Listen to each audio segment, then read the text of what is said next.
అందరికీ జై భీమ్. నేను Rajesh Mahasena. Welcome to Mahasena media. Mandakrishna Madiga గారికి షాక్ తగిలిందండి. ఎస్సీ వర్గీకరణని మాదిగలే వ్యతిరేకిస్తున్నారు. నేను 11వ తారీఖున ఢిల్లీలో ఒక పెద్ద మీటింగ్ జరిగింది. ఇందిరాగాంధీ ఇండోర్ స్టేడియంలో వేలాదిగా తరలొచ్చారు అక్కడికి నీలిరంగు జెండాలతో. ఆ మీటింగ్ మొత్తం భీమ్ ఆర్మీ చీఫ్, అలాగే ఆజాద్ సమాజ్ పార్టీ చీఫ్ అయిన చంద్రశేఖర్ రావణ్ గారి నాయకత్వంలో జరిగింది. ఆయన ఒక చమార్ బిడ్డ, అంటే మాదిగ బిడ్డ. ఆయనే వర్గీకరణ అనే అంశం రాజ్యాంగానికి విరుద్ధంగా జరుగుతుంది కాబట్టి మేము ఖచ్చితంగా దీన్ని వ్యతిరేకిస్తున్నాం అని ఆయన అక్కడ గర్జించడం జరిగింది.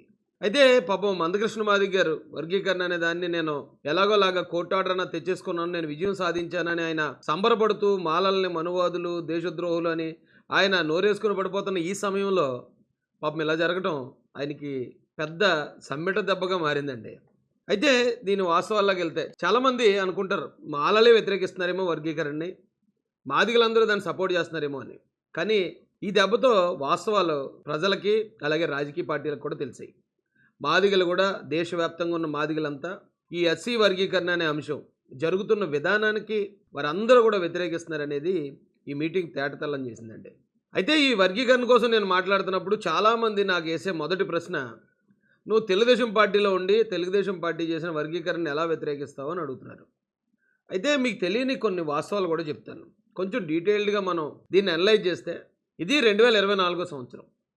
2024 ఎలక్షన్లో తెలుగుదేశం పార్టీ జనసేన పార్టీతో పొత్తు పెట్టుకుని 21 ఎమ్మెల్యే సీట్లు ఇవ్వడం జరిగింది. నిజానికి కాపు సామాజిక వర్గం చాలా బలమైంది ఆర్థికంగా, అంగబలంలో, అలాగే ఎమ్మెల్యేలుగా, మంత్రులుగా చాలామంది నాయకులు కాపు సామాజిక వర్గం నుంచి ఉంటారు. ఇంత బలమైన సామాజిక వర్గం అధికారంలో భాగస్వాములు అవడానికి 2024 దాకా సమయం పట్టింది. కానీ మీరు నమ్ముతారా, దీనికి కరెక్ట్గా 30 సంవత్సరాల క్రితం అంటే 1994లోనే ఎస్సీలకి ఇదే తెలుగుదేశం పార్టీ 40 సీట్లు ఆఫర్ చేసింది పొత్తుతో పాటు అనే వాస్తవం మీలో ఎంతమందికి తెలుసు? ఈ రోజున కాపు సోదరులు సాధించిన ఈ విజయం 30 సంవత్సరాల క్రితమే దళితులు సాధించే అవకాశాన్ని అదే తెలుగుదేశం పార్టీ ఇచ్చిందనే విషయం, ఆ వాస్తవం ఎంతమందికి తెలుసు? 1986లో కారంచేడు ఘటన, 1991లో చుండూరు ఘటన జరిగిన తర్వాత అప్పుడున్న దళితులు, మాల మాదిగలందరూ అన్నదమ్ముల్లా చేసిన పోరాట ఫలితంగా భారతదేశంలో ఉన్న కొన్ని కోట్ల మందికి ఎస్సీ ఎస్టీ అట్రాసిటీ చట్టం అనే ఒక రక్షణ చట్టం వచ్చిందనే వాస్తవం మీలో ఎంతమందికి తెలుసు? ఈ ఐక్యత చూసిన బీఎస్పీ అధినేత కాన్షీరామ్ గారు ఉత్తరప్రదేశ్ నుంచి హైదరాబాద్లో ఒక మీటింగ్ పెడితే లక్షలాదిగా ఎస్సీల మీటింగ్కి తరలి వెళ్ళారు. మొత్తం దేశాన్నే ఒక్కసారి ఆంధ్రప్రదేశ్లో ఉన్న దళితుల వైపు తలదిప్పు చూసేలా చేశారనే వాస్తవం మీలో ఎంతమందికి తెలుసు? ఉత్తరప్రదేశ్లో బీఎస్పీ పార్టీ అధికారం చేపట్టిన తర్వాత కాంచీరామ్ గారు అన్న మాట, ఫస్ట్ యూపీ నెక్స్ట్ ఏపీ, అంటే దళితులు రాజ్యాధికారంలో భాగస్వాములు అవడంలో ఫస్ట్ ఉత్తరప్రదేశ్ అయితే నెక్స్ట్ ఆంధ్రప్రదేశ్ అని కాంచీరామ్ గారు చెప్పారు. ఆ సమయంలోనే ది గ్రేట్ నందమూరి తారక రామారావు గారు తెలుగుదేశం పార్టీ నుంచి ఇదే బీఎస్పీ పార్టీకి నేను 40 సీట్లు ఎమ్మెల్యే సీట్లు ఇస్తాను, మీరు నాతో పొత్తు పెట్టుకోండి అని తెలుగుదేశం పార్టీ దళితులకు ఆ రోజున రాజ్యాధికారంలో భాగస్వాములు ఇవ్వడానికి ఆహ్వానం పలికింది. సంచలనమైన నిర్ణయాలు తీసుకోవడంలో కానీ, అణగారిన వర్గాలకు అవకాశాలు కల్పించడంలో కానీ ఈ దేశంలోనే నెంబర్ 1 స్థానంలో తెలుగుదేశం పార్టీ ఉంటుంది అనడానికి ఇంతకు మించిన ఆధారం ఏంటండి? అప్పుడు బీఎస్పీ పార్టీ తరఫున ఎవరైతే ఎస్సీ నాయకులు ఉన్నారో వారు ఆ 40 సీట్లు ఇచ్చిన ఆఫర్ని వారు తిరస్కరించారట. ఆ కారణంగా 2000 సంవత్సరంకి వచ్చేటప్పటికి వీళ్ళకి సీట్లు ఇచ్చిన వీళ్ళు వద్దన్నారు కాబట్టి సరే రిజర్వేషన్ వర్గీకరిస్తాం రండి అంటే ఇమీడియట్గా మందకృష్ణ మాదిగ గారు తెలుగుదేశం పార్టీ వైపు వెళ్ళడం జరిగింది. అయితే ఇంత గొప్ప ఐక్యత ఈ భారతదేశంలోనే ఫస్ట్ యూపీ నెక్స్ట్ ఏపీ అనే స్థాయిలో ఇక్కడ దళితుల ఐక్యత, దళితుల చైతన్యం అంతా ఏమైపోయింది? ఇదంతా నాశనం అయిపోవడానికి కారణం ఎవరు? కరెక్ట్గా అదే 1994లో మందకృష్ణ అనే ఒక నాయకుడు పుట్టాడు. మందకృష్ణ అనే నాయకుడిని పుట్టించింది కూడా రాజకీయ నాయకులే ఆ సమయంలో. కానీ తెలుగుదేశం పార్టీ మాత్రం కాదు. ఎందుకంటే తెలుగుదేశం పార్టీ అప్పుడు బీఎస్పీకి 40 సీట్లు ఇవ్వడానికి సిద్ధపడి ఉన్న సమయం.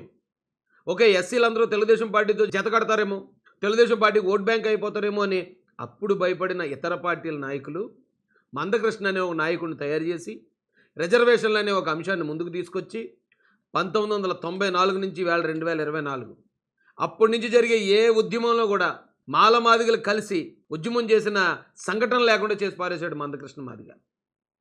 మాల మాదిగలు ఇద్దరు కలిసి రాజ్యాధికారం కోసం ఆలోచించే ఆలోచన కల్లో కూడా రానివ్వకుండా చేసి పారేశాడు మందకృష్ణ మాదిగ. ఇప్పటికీ ఇంకా దళితుల్ని నడి రోడ్డు మీద చంపుతున్నారు. దళిత ఆడపిల్లలను మానభంగాలు చేస్తున్నారు. దళితులకు శిరోమండనాలు చేస్తున్నారు. దళితుల్ని చంపేసి డెడ్ బాడీ డోర్ డెలివరీలు చేస్తున్నారంటే దీని అంతటికీ కారణం మందకృష్ణ మాదిగ గారేనే అంటాను నేనైతే. ఎందుకంటే రాజ్యాధికారంలో భాగస్వాములైన ఏ ఒక్క జాతిని కూడా ఈ రకంగా రోడ్ల మీద కొట్టడం, చంపటం, పోలీస్ స్టేషన్లో చిత్రహింసలు పెట్టడం అనేది జరగదు. ఎప్పుడైనా విన్నారా? పలానా పోలీస్ స్టేషన్లో ఒక రెడ్డి గారి అబ్బాయిని చిత్రహింసలు పెట్టారనే వార్తను ఎప్పుడైనా చూసారా మీరు? మీరు ఎప్పుడైనా చూసారా? పలానా చౌదరి గారి అబ్బాయిని నడి రోడ్డు మీద ఈడ్చి కొట్టారంట అన్న వార్త ఎక్కడన్నా చూసారా? ఎందుకు నేను రెడ్డి గారి గురించి, చౌదరి గారి గురించి చెప్పానంటే వాళ్ళు పాలకులు పరిపాలించారు మన రాష్ట్రాలని. పాలకుల కులంలో కానీ, పాలకుల పిల్లలను కానీ సమాజం మొత్తం ఆ రకమైన రెస్పెక్ట్ ఇస్తుంది. ఆ రెస్పెక్ట్ కావాలని కోరుకోవడం ప్రతి ఒక్కరు కోరుకునే హక్కు ఉంది. ఎంతోమంది దళిత ఆడపిల్లల్ని మానభంగాలు చేయటం, చేసిన చోటే చంపేయటం, శవాలను ఉరిదీసేయటం, శవాల్ని నూతుల్లో పారేయటం, ఎన్నో సంఘటనలు చూసాం మన కళ్ళ ముందే. కానీ దిశ అని ఒక రేప్ జరిగింది తెలంగాణలో. రేప్ చేసిన నలుగురిని 24 గంటలు తిరగకుండా కాల్చి పారేశారు. దీనికి కారణం ఆ రెడ్లో ఉన్న ఐక్యతని, వారి బలాన్ని మనం అప్రిషియేట్ చేయాల్సిన అవసరం ఉందండి. ఎందుకంటే వాళ్ళు ఒకప్పుడు మనలా శూద్రులే. ఇప్పుడున్న చౌదరీలు కానీ, కాపులు కానీ వీళ్ళందరూ ఒకప్పుడు శూద్రులే. కానీ వాళ్ళ ఐకమత్యంతో, వాళ్ళ తెలివితో, వాళ్ళ జ్ఞానంతో వాళ్ళు ఈ రోజున పాలకులుగా మారి ఆ వర్గాలను మొత్తం రక్షించుకునే పరిస్థితిలో ఉన్నారు. కానీ దళితులు ఏ పరిస్థితిలో ఉన్నారు? ఇంకా మనం ఈ వర్గీకరణ అంశాన్ని కొంచెం లోతుగా వెళ్తే, మొన్న మందకృష్ణ గారు ప్రెస్ మీట్ పెట్టి మాలల మనువాదులు వాళ్ళు దేశభక్తులు కాదు అన్నాడు. మాలల్లో అంబేద్కరిస్టులు లేరు. మాలల్లో మనువాదుల సంఖ్య పెరిగింది. కేవలం అంబేద్కర్ పేరు వాళ్ళకి జపం చెప్పుకోవడానికే మాలల్లో అంబేద్కరిస్టులు లేరు. 99% లేరు. 99% మాలలో గొప్పలు చెప్పుకునే మేధావులు రోజు టీవీలో చర్చలకు వస్తారు చూడు. మేమే విప్లవకారులకు ప్రధాన సానుభూతి పరులం, అసలు విప్లవకారులకు కూడా మేమే సలహాలు ఇస్తున్నాం, అంత గొప్పగా మేము మేధావులు ఎదిగామని చెప్పుకొని టీవీల ముందు కనిపిస్తే వాళ్ళందరూ అంబేద్కరిస్టులు కాదు, విప్లవోద్యమానికి సానుభూతులు కూడా కాదు, దేశభక్తులు కూడా కాదు, కేవలం మనువాదులు వాళ్ళు. అంటే అతనికి ఇచ్చిన స్క్రిప్ట్ని డైరెక్ట్గా చెప్పడానికి అతనే భయపడ్డాడు. ఎందుకంటే దేశభక్తులు కాదు అంటే అర్థం ఏంటండి? దేశద్రోహులు అని. అతనికి ఇచ్చిన స్క్రిప్ట్లో మాలల్ని దేశద్రోహులుగా చిత్రీకరించి అని చెప్పారు ఎవరో పెద్దలు. ఆ మాట అంటానికి అతనికే మనసొప్పగా దేశభక్తులు కాదు అనే మాట దాకా సరిపెట్టాడు. ఇదే దేశద్రోహులు అనే మాటని గతంలో ముస్లిం సోదరుల మీద, ఆ తర్వాత క్రిస్టియన్ సోదరుల మీద కూడా ఉపయోగించారు. మతం మారితే దేశభక్తి ఉండదని, ముస్లింల్లో దేశభక్తి లేదని వాళ్ళని ఆల్రెడీ దేశద్రోహులుగా చిత్రీకరించే ప్రయత్నం చేశారు. ఎంతో కొంత సమాజానికి వారిని దూరం చేయగలిగారు. ఇప్పుడు 3వ టార్గెట్గా అంబేద్కరిస్టుల మీద ఈ ఆయుధాన్ని ప్రయోగిస్తున్నారు, దేశద్రోహులు. అందుకే ఇక్కడ ఆంధ్రాలో ఒకవేళ ఎక్కువ శాతం అంబేద్కరిస్టులుగా మాలలు ఉండబట్టి ఇక్కడ మాలలను టార్గెట్ చేశారు. అదే ఉత్తరప్రదేశ్కి వెళ్ళేటప్పటికి అక్కడ చమారులను, అక్కడ మాదిగల్ని టార్గెట్ చేస్తున్నారు. అక్కడ మాదిగల్ని దేశద్రోహులుగా చూపించే ప్రయత్నం చేస్తున్నారు. ఇది మాలల మీద, మాదిగల మీద జరిగేది కాదండి. ఇది అంబేద్కరిస్టుల మీద జరిగే దాడిది. అంబేద్కరిస్టులను కూడా సమాజానికి దూరంగా వెలేయాలని చేస్తున్న ప్రయత్నం ఇది. కాబట్టి ఇది ఏదో మాల మాదిగల మధ్యలో గొడవనో, లేకపోతే రిజర్వేషన్లు సమానంగా పంచాలనో మరోటో కాదు. అది ఎదరబెట్టే టేబుల్ ఐటెం మాత్రమే. కాబట్టి దీన్ని ఇప్పుడే మనం అడ్డుకోవాలి, కొంచెం హుషారుగా ఉండాలి. ఈ విషయాన్ని రాజ్యాంగం మీద జరిగే దాడిగా, అంబేద్కర్ గారి మీద జరిగే దాడిగా ఇక్కడున్న దళితులందరిలోనూ చైతన్యం తీసుకురావాలి. అంబేద్కర్ గారు మనకు చెప్పింది రాజ్యాధికారం మాస్టర్ కీ అని, రిజర్వేషన్లు మాస్టర్ కీ అని చెప్పలే. ఒకవేళ నిజంగా రిజర్వేషన్లో అన్యాయం జరుగుతూ ఉంటే, కొన్ని వర్గాలు వెనకబడ్డాయని నిజంగా ప్రభుత్వాలు భావిస్తే ఆర్టికల్ 370 రద్దు చేసినట్టు పార్లమెంట్లో బిల్లు పెడతారు. ట్రిపుల్ తలాక్ని రద్దు చేయనబెట్టినట్టు పార్లమెంట్లోనే బిల్లు పెడతారు. మన ఆంధ్ర తెలంగాణని విడగొట్టినప్పుడు పార్లమెంట్లో బిల్లు పెట్టినట్టే బిల్లు పెడతారు. అలాగే ఈడబ్ల్యూఎస్ రిజర్వేషన్ల కోసం రాజ్యాంగ సవరణ చేసినట్టే ఈ వర్గీకరణ కూడా చేస్తారు. అది నిజమైతే కొన్ని వర్గాలకి, వెనకబడిన వర్గాలకి న్యాయం చేయాలని కనుక ప్రభుత్వాలు, పెద్దలు నిర్ణయిస్తే అది పార్లమెంట్లో ఒక బిల్లు రూపంలో, రాజ్యాంగ సవరణ రూపంలో తీసుకొస్తారు తప్ప ఇలా కోర్టులు ఇచ్చే ఆర్డర్ల రూపంలో మాత్రం రావు. కాబట్టి అంబేద్కర్ గారి మీద, రాజ్యాంగం మీద జరుగుతున్న ఈ దాడిని ఖచ్చితంగా మనం శాంతియుత మార్గంలో, జరుగుతున్న అన్యాయాన్ని ప్రజలకి, సమాజానికి, రాజకీయ పార్టీలో ఉన్న పెద్దలకి తెలియజేసే విధంగా దీన్ని ముందుకు తీసుకెళ్లాల్సిన బాధ్యత ప్రతి ఒక్క అంబేద్కరిస్ట్ మీద కూడా ఉంది.